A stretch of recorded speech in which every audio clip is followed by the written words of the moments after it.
আমরা তাদেরকে শিক্ষা দিলাম, এই পুলিশকে আমরা শিক্ষা দিতে পারি নাই।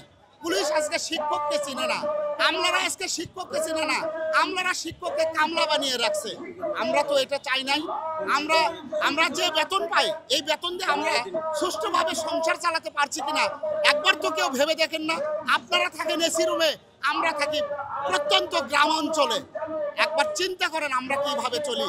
আরে ভাই, আপনারা যে বাজার থেকে বাজার করেন, আমরাও সেই বাজার থেকে বাজার করি।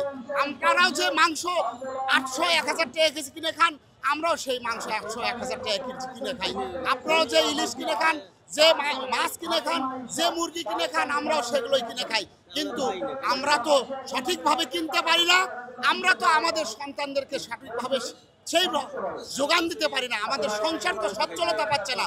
আপনাদের সংসারে চরম সচ্ছলতা, আপনারা পার ডে কামাই করতেছেন, আমাদের তো পার ডে কোনো কামাই নাই।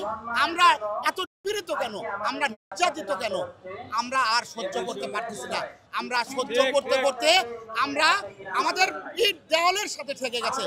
আমরা এই সব সহ্য করব না। মাননীয় প্রধান উপদেষ্টা, আপনার কাছে বলছি, আপনি তো শিক্ষক ছিলেন, তাহলে শিক্ষকদের প্রতি কেন আপনি সদয় হতে পারেন না? আপনি নিষ্ঠুর হবেন না। আপনি দয়া করে অর্থ উপদেষ্টাকে নির্দেশ দেন, মাননীয় ডিজি মহোদয়কে নির্দেশ দেন, যে কোনো মূল্যে 10ম গ্রেড বাস্তবায়ন করে দিতে হবে প্রাথমিক ও সহকারী শিক্ষকদের জন্য।